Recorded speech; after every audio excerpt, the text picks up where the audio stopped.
മക്കൾസ് solution ചാപ്റ്ററിലെ one half factor ഏറ്റവും important ടോപ്പിക്കാണെന്ന് നിങ്ങൾക്ക് അറിയാം. പല രൂപത്തിൽ അതിൽ നിന്ന് ക്വസ്റ്റ്യൻസ് വരാറുണ്ട്.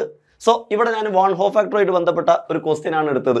അതായത് ഓരോ കോമ്പൗണ്ടുകളുടെയും NaCl, AlNO3 thrice, K2SO4, Al2SO4 thrice, ഈ 4 കോമ്പൗണ്ടുകളുടെയും വൺ ഹോഫ് ഫാക്ടർ എത്ര എന്നതാണ് ചോദ്യം. നോക്കിക്കേ, NaCl എന്ന് പറയുന്ന ആൾ ഡിസോസിയേറ്റ് ചെയ്യുന്ന ആളാണ്, അയോണിക് കോമ്പൗണ്ടാണ്. അപ്പം ഡിസോസിയേറ്റ് ചെയ്യുന്നതിന് മുമ്പ് ഒന്നാണ് ഇയാൾ. ഡിസോസിയേറ്റ് ചെയ്യുന്നതിന് മുമ്പ് ഇവരെല്ലാം ഒന്നാണ്, ഓരോരുത്തരാണ്. NaCl ഒന്നാണ്, AlNO3 ത്രൈസ്. അപ്പം ഡിസോസിയേറ്റ് ചെയ്യുന്നതിന് മുമ്പ് ഇവരെല്ലാവരും ഓരോന്ന് വീതമാണ്. പക്ഷെ ഡിസോസിയേറ്റ് ചെയ്തപ്പം എത്ര എണ്ണമായി? അതാണ് നമ്മൾ നോക്കേണ്ടത്. ഡിസോസിയേറ്റ് ചെയ്തതിന് ശേഷം എത്ര എണ്ണമായി നോക്കിക്കേ.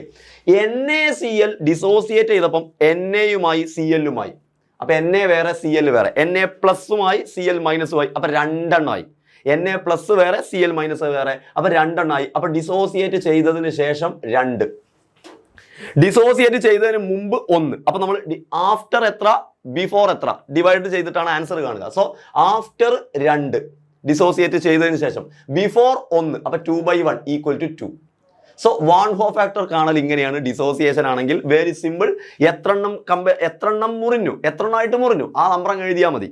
സോ AlNO3 ത്രൈസ് എത്ര എണ്ണം?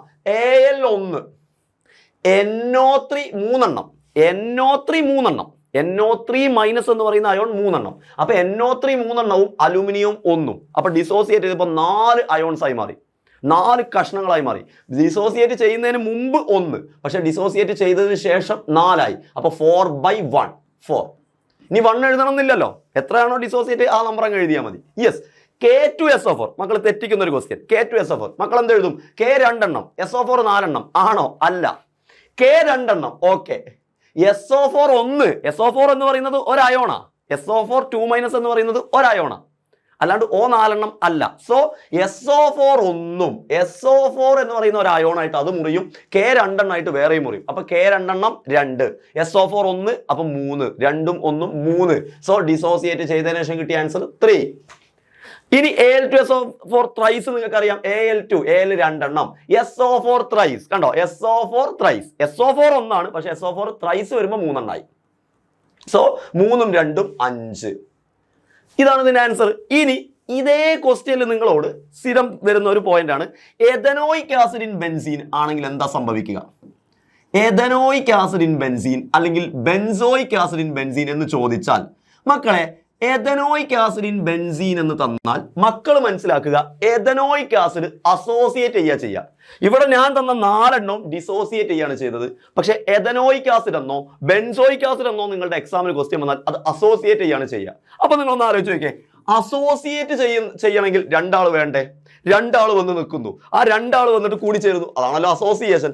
അപ്പം അസോസിയേറ്റ് ചെയ്യുന്നതിന് മുമ്പ് 2 എണ്ണം, അസോസിയേറ്റ് ചെയ്തപ്പം അവർ 1 ആയി. സോ അസോസിയേറ്റ് ചെയ്തതിന് ശേഷം എത്ര എണ്ണം? 1. അസോസിയേറ്റ് ചെയ്ത് കഴിഞ്ഞപ്പോൾ അവർ 1 ആയി. അസോസിയേറ്റ് ചെയ്യുന്നതിന് മുമ്പ് അവർ 2 എണ്ണം, അപ്പൊ മുമ്പ് 2 എണ്ണം, അപ്പൊ divide by 2. After divide by before അല്ലേ ചെയ്യുക? ആഫ്റ്റർ അസോസിയേഷൻ 1, കൂടി ചേർന്നപ്പോൾ 1 ആയി, കൂടി ചേരുന്നതിന് മുമ്പ് 2. ആഫ്റ്റർ ഡിവൈഡ് ബൈ ബിഫോർ, ഇതാണ് I കാണാനുള്ള ഇക്വേഷൻ. So 1/2 which means 0.5. അഥവാ ആദ്യം ഉണ്ടായിരുന്ന 2 ആളുകൾ കൂടി ചേർന്നപ്പോൾ 1 ആയി, അപ്പൊ പകുതിയായി, അതാണ് 0.5. സോ അസോസിയേഷൻ വരുമ്പോൾ 0.5 ആയിരിക്കും. അഥവാ അസോസിയേഷൻ വരുമ്പോൾ ഐയുടെ വാല്യൂ അസോസിയേഷൻ വരുമ്പോൾ ഐയുടെ വാല്യൂ 1-നേക്കാൾ കുറവായിരിക്കും. ഡിസോസിയേഷൻ വരുമ്പോൾ ഐയുടെ വാല്യൂ 1-നേക്കാൾ കൂടുതലായിരിക്കും. അസോസിയേഷനും ഡിസോസിയേഷനും ഇല്ലെങ്കിൽ ഐയുടെ വാല്യൂ 1 ആയിരിക്കും. നോട്ട് ചെയ്ത് വെച്ചോളൂ 3 കണ്ടീഷൻസ്. അസോസിയേഷൻ ഇല്ല, ഡിസോസിയേഷനും ഇല്ല, അതുപോലെ അപ്പൊ I 1. ഡിസോസിയേഷൻ വന്നു, അപ്പൊ എണ്ണം കൂടി, അപ്പൊ I ഗ്രേറ്റർ ദാൻ 1. അസോസിയേഷൻ സംഭവിച്ചു, എണ്ണം കുറഞ്ഞു, അപ്പൊ I ലെസ് ദാൻ 1. അപ്പൊ അസോസിയേഷൻ ആണെങ്കിൽ I ലെസ് ദാൻ 1, ഡിസോസിയേഷൻ ആണെങ്കിൽ I greater than 1, no association no dissociation I equal to 1. So one Hoff ഫാക്ടറുമായിട്ട് ബന്ധപ്പെട്ട ഈ ടോപ്പിക് വളരെയധികം ഹെൽപ്ഫുൾ ആയെന്ന് വിചാരിക്കുന്നു. Thank U.